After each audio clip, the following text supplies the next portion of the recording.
Okay, so you get engaged, right? Yeah. And there's that amazing moment. Just yes, Well, simple. absolutely. Pure joy. But then, like almost instantly, boom, wedding planning hits you. Oh, yeah. And it's just this wave of decisions, expectations. People feel uh, totally overwhelmed. That phrase the book uses, overwhelmed by the enormity of creating the most important party of their lives. That sounds about right. It really resonates, doesn't it? It's a lot of pressure. And it's funny, historically, tying the knot was, well, simple. Literally just hands tied together. Right. Very symbolic, very direct. Now, you're swimming in choices, Yeah. venues, food, flowers, vendors. Yeah. It just goes on and on. It can feel endless. So that's what we're diving into today. We're looking at simple, stunning weddings, designing and creating your perfect celebration.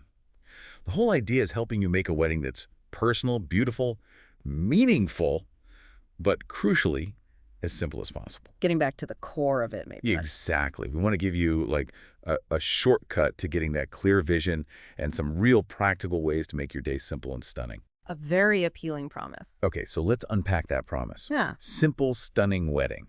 What does simplicity actually mean in this context? Because, I think a lot of people hear simple and they immediately think, well, cheap or maybe basic. Yeah, that's a common jump. But the book defines it quite differently. It's really an aesthetic. Think classic and contemporary. Elegant, but not fussy. Okay. It starts with really knowing the mood, the ambiance you want, and it works with the environment, not against it. And here's the key thing. Simple isn't necessarily inexpensive. It's less about the total cost Uh-huh. and more about planning the details thoughtfully. The color, the flowers, the menu, how they all work together to create a specific mood, whether that's super casual or really formal. So it's about intention, not budget size. Exactly. And the book makes a great point. This kind of simple, thought-through design, it almost always ends up being less wasteful and honestly way more stylish than just throwing everything at it. Okay, I like that. Yeah. It's about focus. Mm-hmm. So the book has these 10 simple, stunning truths, kind of like guiding principles. Yeah, exactly. They're really helpful for making decisions. Let's dig into some of those. Number 1, feels key. Building on what you just said, simple is not the same as cheap. Right. It comes back to that clear vision, working with your setting, your tastes, where you have it, how many people are coming. That's what drives the cost. Like the example they give. A fancy dinner for 50 at a 5-star restaurant.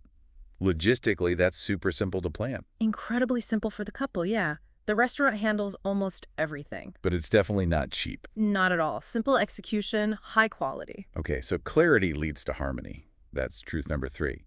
Simple, stunning weddings are focused and in harmony. How do you actually do that? Well, it means pausing before you hit Pinterest or call vendors. You sit down, just the two of you, and really talk. What kind of party do we actually want? What matters most? List the priorities first. Yes. Brainstorm those priorities. Then you pick your setting and design everything to fit that setting and those priorities. It cuts down on the noise. That makes so much sense. And it connects to number 4. Great weddings are comfortable parties. Oh man, this is huge. It really is. Because we've all been there, right? Something looks amazing in photos, but being there is awkward or uncomfortable. Totally. The book is clear. Don't pick something just for the look if it messes with your guest's experience. Right. Like the example of long tables. They can look stunning, but if the room's too narrow, servers can't get through easily, guests feel cramped. Yeah, suddenly it's not so stunning. Exactly. So if you must have long tables, find a space that actually fits them comfortably. It's practical elegance. Okay, practical elegance. I Yeah. like that. Then there's truth number 5, which sounds like a lifesaver. A stunning wedding is as simple as 1, 2, 3. Limit elements to 3 choices. Yeah, it's about impact and avoiding overwhelm. Think about color instead of like 10 different competing shades. Right, the rainbow explosion. Yeah. Focus on maybe 2 or 3 key colors. It looks more intentional, more striking, and it makes choosing things way easier. Same for flowers, maybe 1 or 2 main types used beautifully. That simplifies everything. Okay, and number 6, simple, stunning weddings are never trendy. Why is avoiding trends so important? It's tempting. It is tempting, but simple design aims for timelessness. It's classic, but feels current. Think crisp white linens, beautiful seasonal flowers. That always looks good. Trends fade fast. You don't want your wedding photos to look dated in 5, 10 years because you chased some fad. True style lasts. Good point. Okay, number 7. Weddings should have a unifying theme. It sounds like it helps with that focus we talked about. Absolutely. It could be color, it could be a culinary idea, anything really. But having that central thread guarantees harmony and, again, makes planning simpler. Like that Zen wedding example. Rice paper, sake, orchids. It all just works together. Exactly. It creates a whole little world for your guest, but in a way that feels natural and easy for you to manage. And number 8 is about knowing your priorities, which we touched on, but it's worth stressing. Make lists, what matters most to you. Yes. Is it amazing food? Incredible music? Gorgeous flowers? Figure that out early. And tell your vendors. Definitely. And work with your venue's strengths. Yeah. Don't try to force, say, a rustic barn to look like a sleek, modern loft. Yeah, Use what's already there. right. And finally, number 10 just wraps it all up. Simpler is better. It really does. Focus your energy, your budget, your choices on smart details, Yeah. making people feel welcome and cared for, that genuine warmth, not just, flashy stuff for the sake of it. So gracious warmth over pomp, that leads to a beautiful and headache-free day. That's the promise. Yeah. And connecting all these truths, it really comes back to that very first big decision the book highlights. Which is, Where is this celebration actually going to happen? That choice, the setting, dictates almost everything else that follows. Menu, dress, invites, flowers, it all flows from the where. okay, location, location, location. It's the foundation. The book looks at 12 common settings, right? Pros and cons for each. Yeah, it's really practical. Let's look at a few to see how this simple, stunning idea plays out.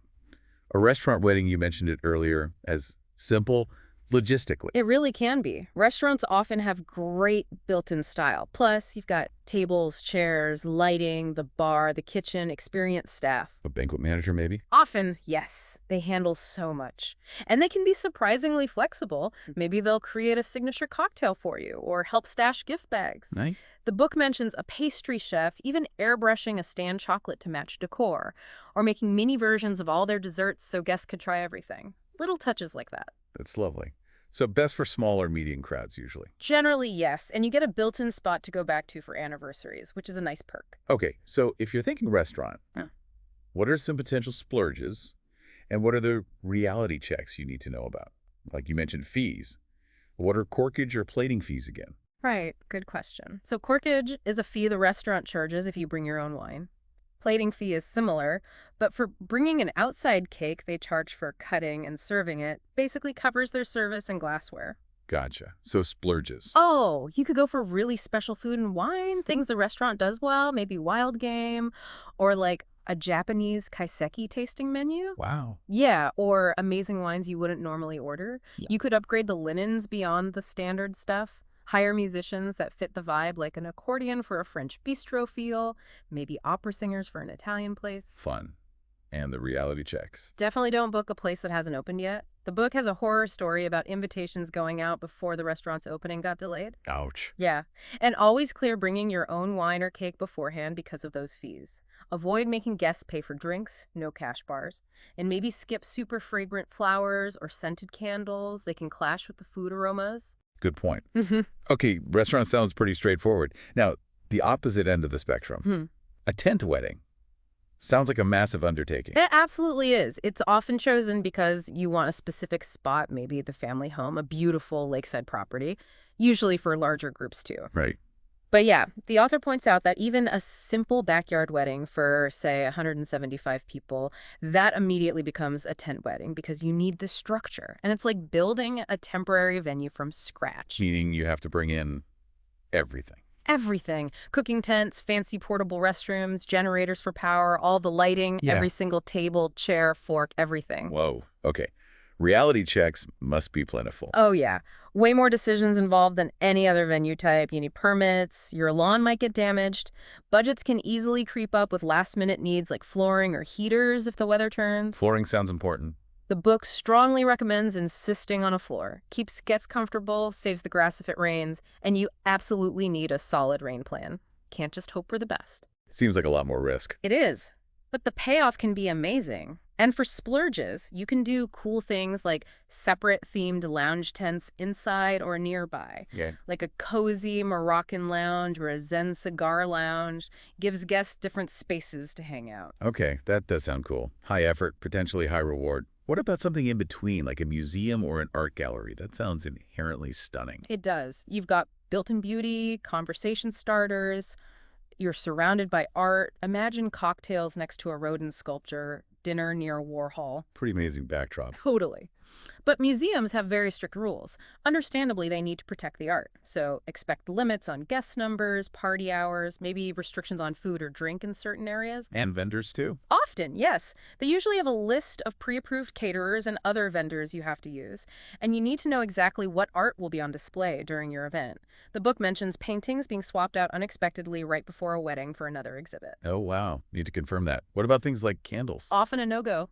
Fire hazard around priceless art. Makes sense. So how do you make it simple, stunning there, besides the art itself? You lean into it, let the art inspire everything, put a Picasso quote on the menu, name cocktails after artists. If there's a sunflower painting, use sunflowers in your decor. Clever. Think about materials, too. Maybe instead of elaborate sugar flowers on the cake, ask the baker to do a painted cake inspired by an artist's style. And for favors, maybe make a donation to the museum in your guests' names. Put a little note on their place card. It's elegant and fits the setting perfectly. That's a really thoughtful touch. Okay, so vision, truths, location.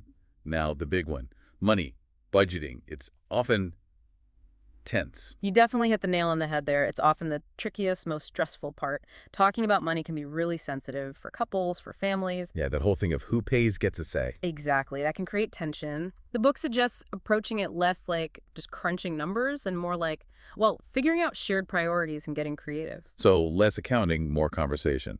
Kind of. The advice is pretty straightforward. Start with a number, or at least a range. Talk about it openly with everyone chipping in. Know your absolute must-haves, those priorities, and stick to them. Choose the setting first. Right, because everything flows from the where. Then compare your vendors carefully. Get detailed quotes so you're really comparing apples to apples. Streamlined choices. Yeah, like using just 1 or 2 types of flowers lets you buy in bulk, maybe get a better price. And the biggest thing, creativity over just spending more. Those personal touches, a handwritten note, a meaningful quote, one perfect flower often mean more than just lavish stuff. Sentiment over spending. I like it. Okay, beyond the budget, what about the actual day? How do you make sure it runs smoothly and you actually get to enjoy it? Ah, the million-dollar question. How do you avoid running around stressed on your own wedding day? Please tell us. Okay, rule number 1, don't try to do everything yourself, seriously. Don't decide the week before is the time to learn bouquet wiring or bake a 5-tier cake. Right, delegate or hire. Exactly. Leave things to pros or truly dependable friends. Protect your sanity. Rule 2, put someone else in charge on the day. Not you, not your partner. A planner, maybe? Or a super organized friend? Yes, a planner, a venue coordinator, a trusted family member, someone who is the point person for vendors, for troubleshooting. The book is very clear. You should not be putting out fires. Good advice. What else? Get everything in writing, contracts with everyone, details, deposit receipts, make sure vendors have insurance. It just protects you. Boring but necessary. Very necessary. And think about safety. Are railings secure? Paths well lit? Maybe arrange security if needed. And definitely plan transport for anyone who's celebrated a bit too much. Responsible hosting, yeah. And finally, just check the excess. Do you really need those extra uplights or that caviar station? Where will you get the most, bang for your buck in terms of delighting your guests without just adding more stuff? Focus on impact, not just quantity. Wow. Okay, so this deep dive really shows that simple stunning isn't about doing less necessarily. It's about being really intentional. Clear vision, smart choices, focusing on harmony, comfort. Over just needless complexity or showing up. Yeah. It's about intention. Exactly. And the book's final message really captures that. It says, don't obsess over details. Trust your instincts instead, and remember, the most memorable weddings overflow with an abundance of grace, meaning, style, and substance. Grace, meaning, style, substance. It's about remembering the why. That's the heart of it.